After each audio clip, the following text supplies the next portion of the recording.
Mais on voit que la majorité est passionnée par le sujet de la démocratie participative. La preuve, le président de groupe socialiste qui devait intervenir n'est même pas là. Voilà. Et d'ailleurs, on voit vraiment que le débat est tellement important que vous avez décidé de le tenir en fin d'après-midi, un jeudi soir à 19h. Mais enfin bon. Moi, je dois dire que depuis le début du mandat, j'ai vu pas mal de déclarations bavardes. J'ai vu pas mal de discutailles et de parlottes, mais alors là, je crois que cette délibération va probablement décrocher la palme, vraiment. J'espère que c'est vraiment l'aboutissement justement de votre réflexion dans le domaine de la démocratie participative, parce que là, si on va encore plus loin, je ne sais pas où on va aller dans le niveau de vide intersidéral, franchement. Parce que c'est vraiment le festival de l'enfoncement de portes ouvertes, de contresens politique. Il y a des cours de droit constitutionnel, droit institutionnel qui se perdent, à mon avis.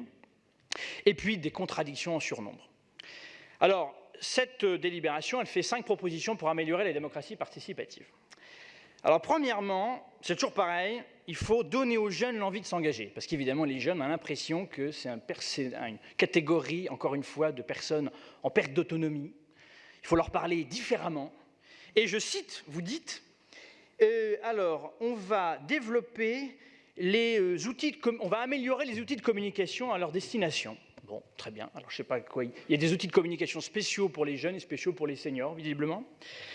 Mais c'est toujours pareil, c'est votre façon de traiter les jeunes. On va faire des labels jeunes, on va faire des maisons pour les jeunes. Vous voulez enfermer les jeunes toujours dans la même catégorie. Ils n'ont pas besoin de vos outils de communication pour s'engager, par ailleurs. On le voit sur les marches pour le climat. On le voit, plus ils sont jeunes et plus ils s'engagent. Ils n'ont pas besoin de vous. Hein. Deuxième proposition, on va créer des maisons citoyennes mobiles. Alors là, on est en plein dans la contradiction parce que vous avez supprimé plein de maisons de la vie associative. Alors certaines ne marchaient pas vraiment, mais certaines marchaient quand même, ça ne marchait pas si mal.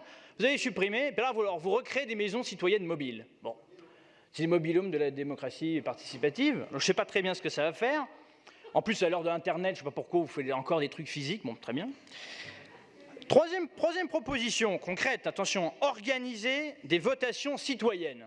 Alors déjà, les votations citoyennes, vous les organisez déjà, puisqu'il y a déjà des budgets participatifs tous les ans. Alors c'est sûr, je comprends pourquoi ça ne marche pas, parce que les questions que vous posez, c'est est-ce que vous êtes pour qu'on plante 10 000 arbres et est-ce que vous êtes pour améliorer la voirie, on va mettre 1 million d'euros. Bah oui, moi a priori, je suis plutôt pour. Hein. Moi, je suis en vélo en général. C'est vrai que j'ai vraiment très envie que la mairie de Paris accélère la démocratie participative, mais surtout la démocratie opérationnelle, si vous voyez ce que je veux dire, sur ces sujets-là.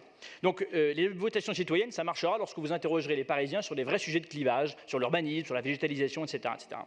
Et quand vous les associerez à vos projets d'urbanisme, par exemple sur le quartier de la Gare du Nord, on en parle beaucoup. Pourquoi vous n'interrogez pas, tiens, pourquoi on ne fait pas une votation citoyenne avec les habitants du quartier de la Gare du Nord? Ce serait sympa, je pense. Ce serait très utile, à mon avis, de voir ça. Ensuite,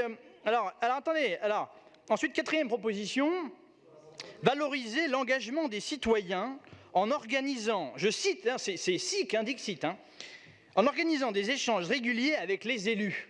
Ben, attendez, les élus de la majorité, enfin je ne sais pas, moi je crois que j'organise des échanges moi aussi. Enfin si je n'organise pas d'échanges et si je rencontre personne, je ne mérite pas mon poste.